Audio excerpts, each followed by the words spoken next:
Hey there and welcome back for another Tool Time Tuesday. I'm Melissa Muir. In this video, I'm going to talk about one of the most essential tools that I have in my studio, and it is a disc cutter. So let's take a really brief look at this and see how I use it and what you should be looking for, and also how to maintain it once you have a good one. So these are a couple of just very simple projects that I have created using a disc cutter. In this case, I use two different sizes of disc cutters. So one for the outer piece and then also a smaller one to kind of create our little crescent moon shape. In this case, I used a larger one and cut that into quarters, and I'm able to then go through and forge this, and I ended up with this really cool ginkgo leaf. And then here I've just simply taken a disc, cut it in half, and I've applied my jump rings as well as another wire to connect everything together. So again, very basic, very simple, but you can see very quickly how you can use a disc cutter to create a few different things. In this case, I have here a Durston disc cutter. The thing I love about this is how simple it is to pick up and move around. Everything is all contained right here, and it also includes a urethane pad. So what we would do is we would take our disc cutter and just set it here on this urethane pad. There are 10 different sizes of discs, and I adore this one because it goes so big.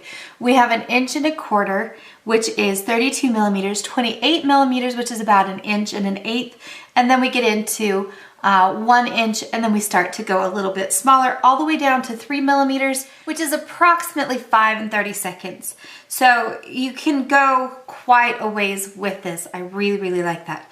To work this, you have a hex key, and you'll just slip it inside. You just raise up the top, and then you can insert your metal. So let's say that we want to do this one that is about 1.25 inches.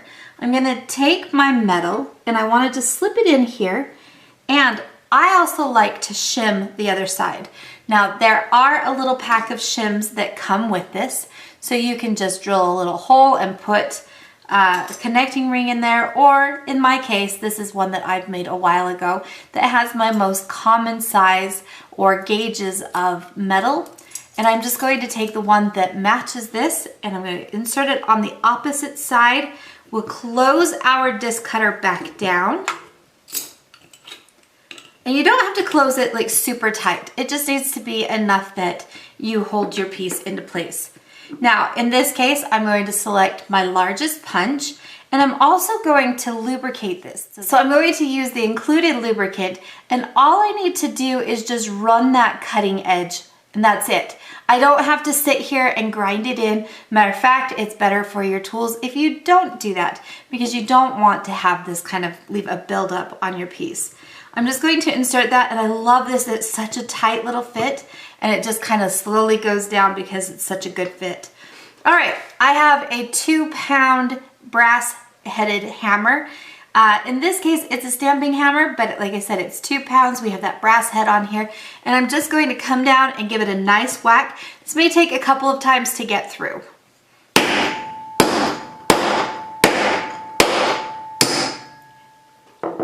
And there we go. And I was not hitting super hard, or I probably could have got that through in a couple of times. I'm going to lift up my disc cutter. Notice that everything comes out. So there is a clearance system on the back side of this that allows this to free fall so that your punch and your discs don't get stuck in there. This is a beautifully cut disc. There are no burrs. It is ready to use. I do always at least use a little bit of sandpaper or a light file around the edges, just because it is now kind of sharp. So, and that is no exception here in this case as well. Now, one of the things that makes this disc cutter nice, and hopefully you can see this here on the screen, you'll see that there's an angle here to this. And every now and then, it's kind of fun. I'll get a comment from somebody or an email or whatever, and they're like, I think I've damaged my disc cutter because it now kind of sits like the Leaning Tower of Pisa when I set it down. It is supposed to. Okay, this is so that we will come into our metal and begin to shear through, and it shears through at that angle, which allows it to move into our metal a little easier than if we were to just come straight down and require all of that force. So by having that little bit of an angle there, you don't require quite as much force on that to get through. So that's one feature you should always look for any disc cutter. Now, when you use a disc cutter, you want to make certain that you are striking the correct end, because there is a cutting end and there is a striking end. Now, on this tool, it's a little easy to see. First of all, there's a couple of indicators. So in this case, at the top, we have a beveled edge, and that's going to be a big indicator. But also, I mean, you can see where we kind of have a weld line right here, and then you have your cutting edge. Now, the cutting edge down here is a little bit larger than the striking end. When I go to put this in my disc cutter, it is going to fit perfectly right here in that punch, okay? And there's not a lot of wiggle room. But if I put this in upside down, notice all of that wiggle room, okay? So that's going to also be another indicator. Obviously, you want to make sure that you don't strike the cutting edge or you will damage this. You can touch these up just a little bit by using some sandpaper if necessary, and sometimes that happens. You just need to kind of resharpen those edges. Andrew Barry, a good friend of mine, has a really good video out there showing how he will sharpen these just using a little bit of sandpaper. So that's something you can watch for as well. Now, this should go without saying, but make certain you are wearing your safety goggles when you work with any of these tools, because you just never know what is going to happen. Also, because you are working with a hammer, you want to make certain you keep your hands clear, because I'm pretty sure that most of us have felt the wrath of a hammer coming down on our fingers at one point or another. To remove our metal once we are done, I'm just going to again use that hex wrench, pull everything open, remove my stuff, and then I'm ready to either place my material into the next hole or position and then repeat, or I can take my metal out, close down my disc cutter, and bring it back into the holder, put it away for storage. Again, the thing I really like about this is that it even has a place for my lubricant, as well as that hex wrench. Everything is stored nice and neat, has the handles, I can pick it up, move it around, very small footprint. Now, I talked a little bit about using that lubricant on that cutting edge. That is very important. That is going to help, one, protect your cutting edge, and two, it's also going to help it move through your metal a little bit easier. Now, once all of that is done, how do you store this? I happen to live in a very dry environment, so I'm very, very fortunate. I don't have as much issue with rusting on my tools. Now, I used to live in Ohio where it was very humid, and I did have that issue. So what you want to do is take some kind of an oil and coat your, not only the cutter itself, but inside the holes, and then you also want to cut the punches as well. Now, what kind of oil? There's a number of different things you can do. Some people like the WD-40. I'm not such a fan of that one, but I will use either a machine oil or one of my favorites. So this product is called BoShield T9.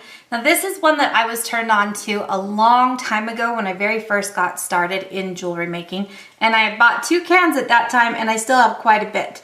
So a little bit will go a long way. And the thing that's kind of cool about this is it will act as a lubricant, but it's also a rust inhibitor. So what you do is you'll just spray it onto your tools.